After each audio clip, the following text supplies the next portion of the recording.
Good afternoon, YouTube and the internets. Well, today we're going to be changing the oil on this masterpiece of a vehicle, the Toyota AE92 Corolla liftback.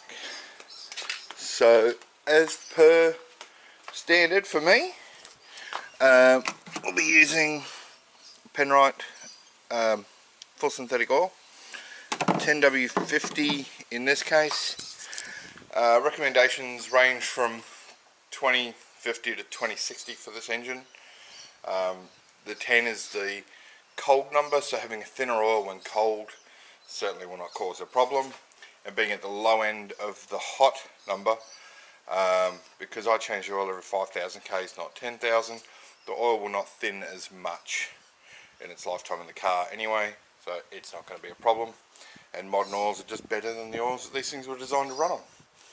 As long as it doesn't make any undue noise or rattling at the top end due to the thinner oil, although like I said 50 is one of the recommendations, we should be fine. So first thing I'm going to do, jack the old girl up, get a pan under it, get the old oil out.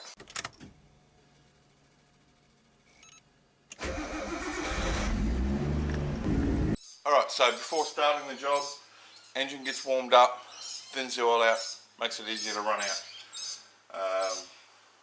I've already done that, and as you can see I've jacked it up. Now this makes an excellent jacking position. This member here, you're looking under here the first time with me. That looks like a banjo bolt. Here's our sump plug, and looking under here there's tiny bit of oil and grease on that, but apart from that, things like boots are clean. Not seeing any carbon around this expansion joint. On the exhaust, the transmission looks alright. That boot's dry. That boot's dry.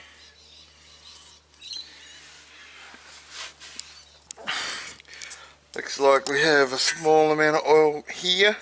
I'm not sure if it's coming from further up or if it's just coming out of the sump there, but that is minimal. For a car of this age, that is in pretty bloody good condition. And we don't even have to take the guard off to get access to the sump. Just looking to see if there was actually a piece over here, but I'd say no, because there's nothing to connect to back here. So let's get at it.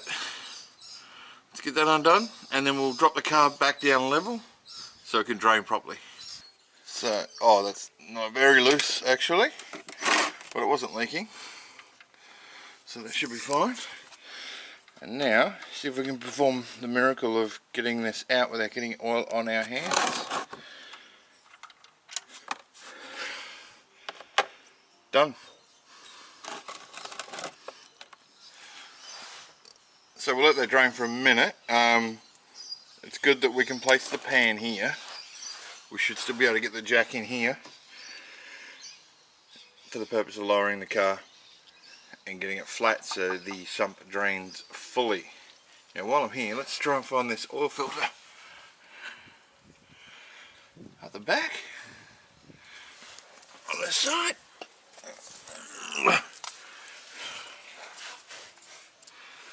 Yeah.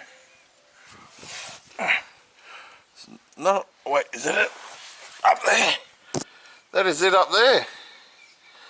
What a shitty location for an oil filter. So that's under that heat shield and the exhaust. What were Toyota thinking? They normally design good cars. Anyway, I've got a tool to deal with that. So, when I left you last, I was about to drop the car, so drop the car down back on the ground level, gave it a good 10 minutes to drain. It serves two purposes. One is the draining, number two is the cooling, because I run it beforehand, and that oil filter is right up under the exhaust. So we're going to use these. I cannot recommend enough buying a set of these if you are ever going to service your car. These are amazing.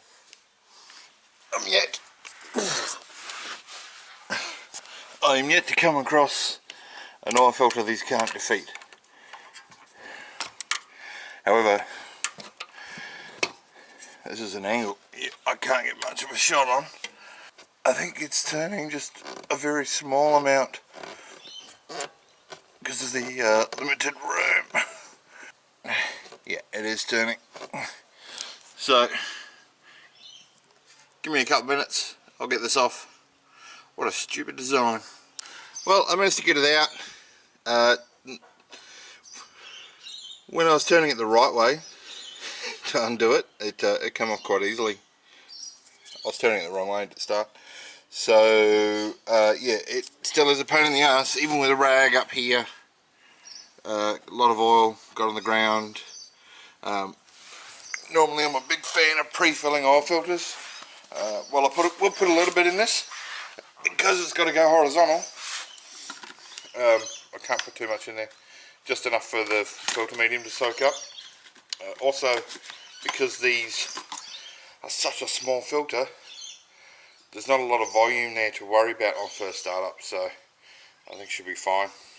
So once you get that off, you know, give that plate housing a bit of a clean up with a rag, and grab your new filter out, ready to go.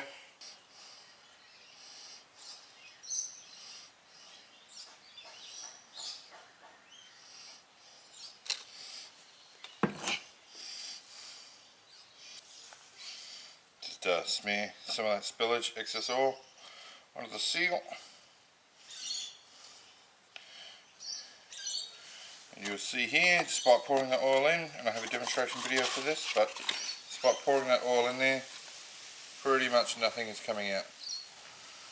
That much has come out. And if I waited 5 minutes, that would have been soaked up by the filter medium as well. So, let me just pop a little bit more in there. Whoops.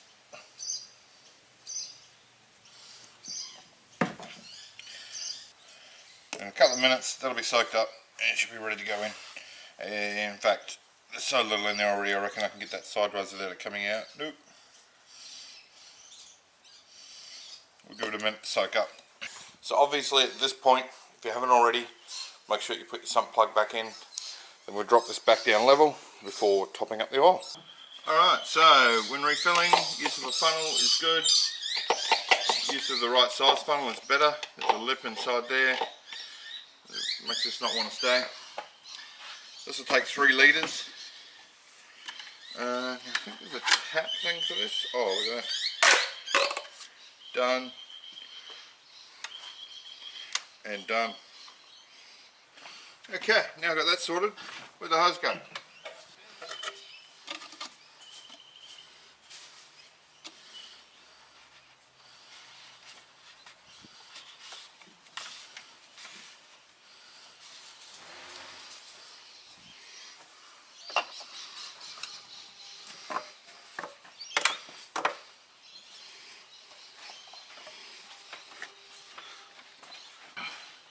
So I can't remember if I said it before, but this should take about 3 litres. That's about how much I got out. And hopefully, that's all it'll need to go back in there. As per always though, it takes as much as it needs until it's the right level on the dipstick.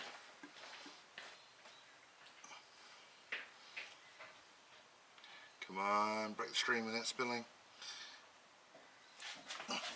Almost. So we'll give that a minute to run down through the engine and get down into the sump.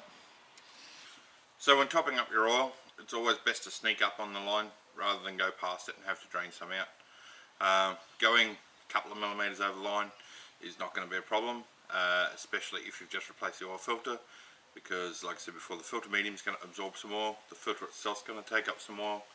So if you go bang on the line, then start the car, run it for a couple of minutes, then shut it off and come back in 5 minutes, you will find that you don't have enough oil because it's now been soaked up into the oil filter and the oil filter is now full. That's such a small volume in that oil filter, it's not going to make a lot of difference. But let's see where we're up to on the dipstick.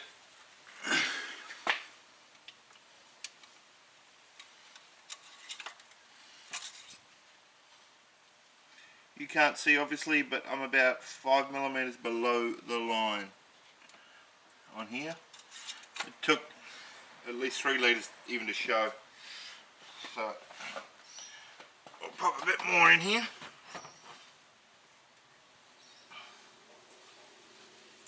I imagine the difference between showing and full is pretty minimal. Pop that in.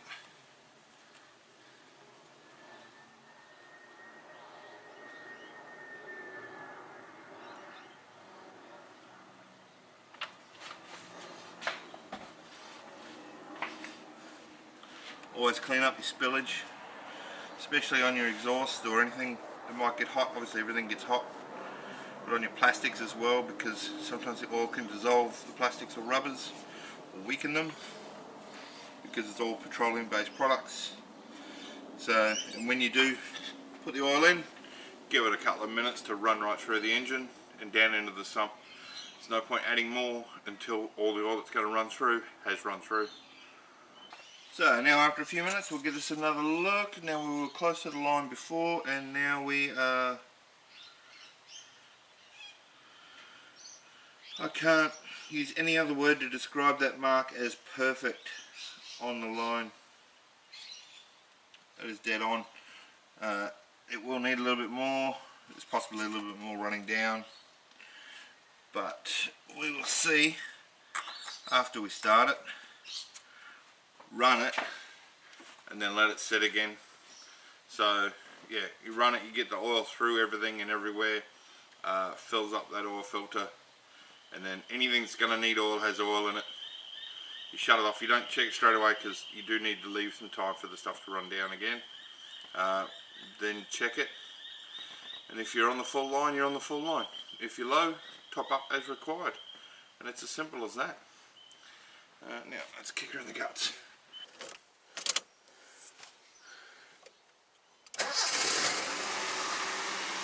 Straight away the oil pressure light's gone out, so we know it's picked it up.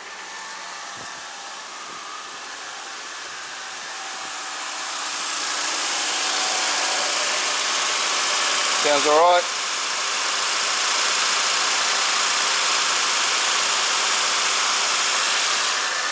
Run it, get a little bit of heat in it, and then let it drain back into the sump and recheck.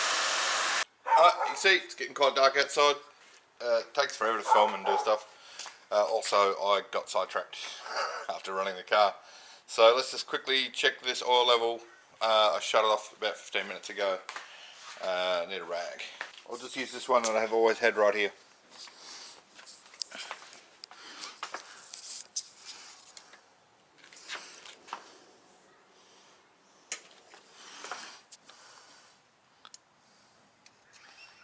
Jesus Christ, I'm like Muhammad Ali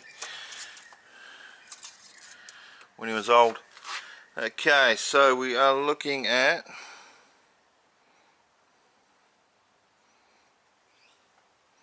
a full level, I reckon. Oh wait, maybe just under.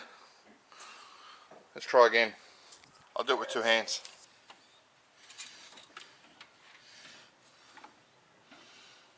No, we're just under, maybe 3 or 4 millimeters, so a couple hundred mil of oil it needs. You won't be able to see probably, but yeah, up on this side it's full, but it's dragged up the side of the dipstick hole thing, and it's sort of wicked up there, whereas on the other side it's just below. So, but now it's been run. It's just a simple case of topping it up, giving it 5 minutes, checking again,